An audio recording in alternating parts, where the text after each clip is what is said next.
Bonjour à tous, bienvenue dans ce podcast.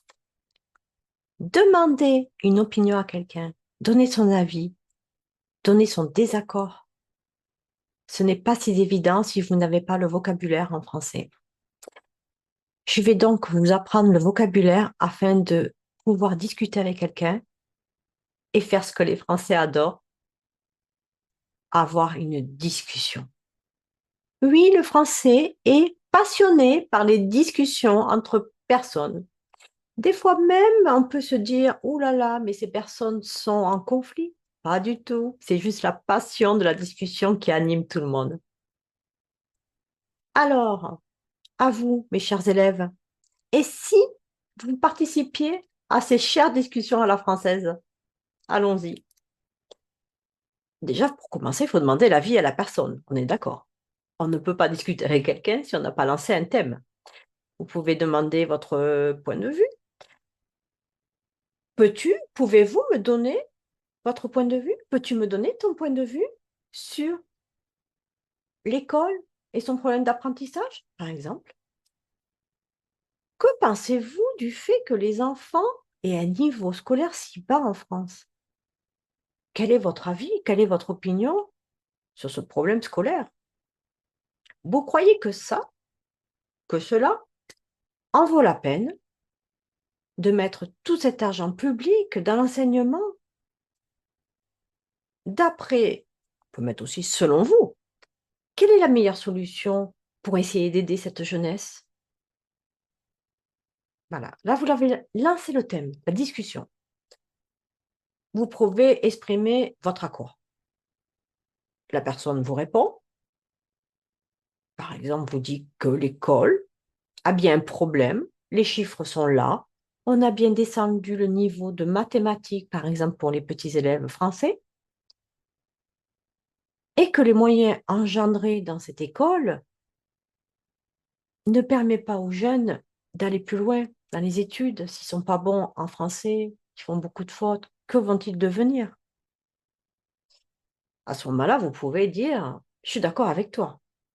Bien sûr que oui, c'est ça, vous avez raison. Mais exprimer son accord, c'est bien, mais on peut ne pas être d'accord. Donc, on reprend, exprimer son accord, ça ne fait aucun doute, tu as raison. Je vous approuve sans réserve dans votre idée, sans aucun, le moindre doute. Je suis d'accord. Vous avez bien raison, vous avez raison. Bien sûr que oui, le problème est bien cela. C'est ça, vous avez bien compris le problème. Vous pouvez alors à ce moment-là partager votre point de vue. Je suis de votre avis. Nous sommes en tout point d'accord sur ce sujet. Mais vous pouvez aussi donner votre avis avec vos arguments. Et là, vous pouvez être peut-être un peu plus modéré, nuancé. Ça dépend. Ce n'est pas si simple. Je connais des enfants qui sont très bien arrivés et qui ont fait des hautes études. C'est à voir. Nos ingénieurs sont quand même bien placés dans le monde, les Français.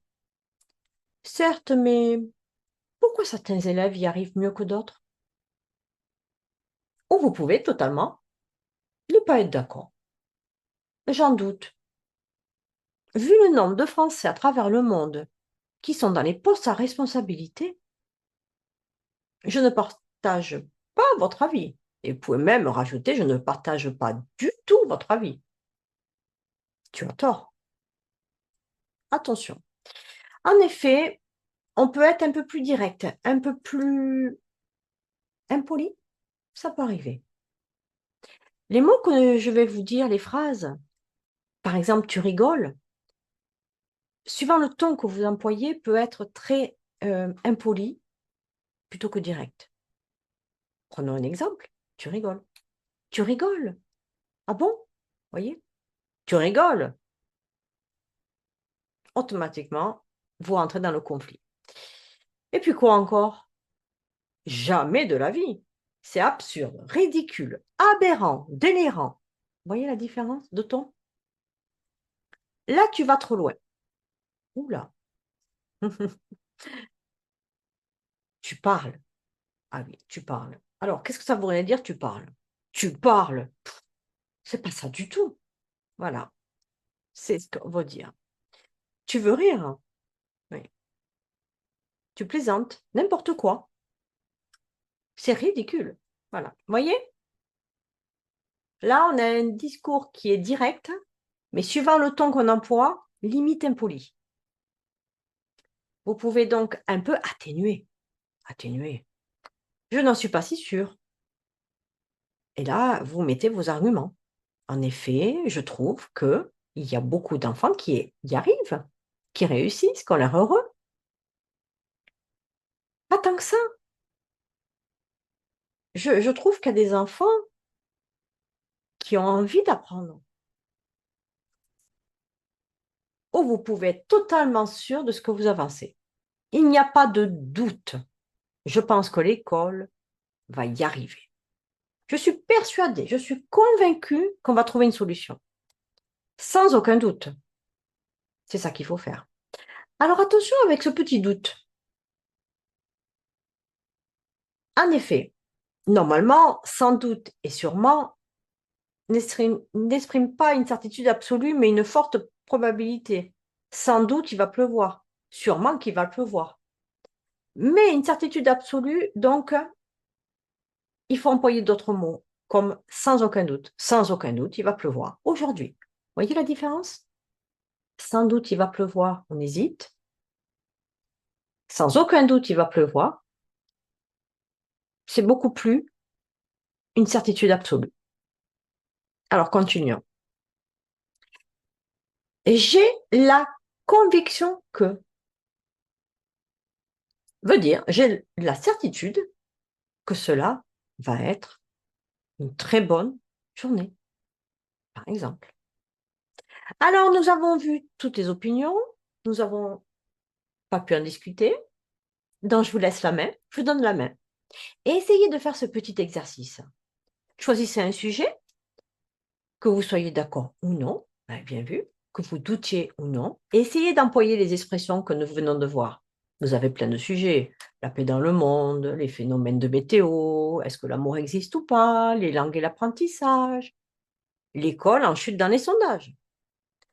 La technologie, par exemple, IA, prive-t-elle vraiment des personnes de travail? La nature nous fait-elle vraiment du bien? La pollution diminue, les déchets sont très bien triés? Est-ce que vos collègues de travail ont besoin d'être en harmonie avec vous? Est-ce que vous avez besoin de vraiment vous entendre avec tout le monde? Ou est-ce que c'est simplement pour vos amis? Et est-ce que les amis, c'est pour la vie? Vous voyez, vous avez énormément de sujets de conversation. Sinon, vous rencontrez un sujet et vous en trouvera. Oui, c'est ça. Trouvez un français, vous trouverez un sujet. Tout à fait ça. Trouvez un sujet ou vous trouvez un français. Très bonne journée à tous. Au revoir.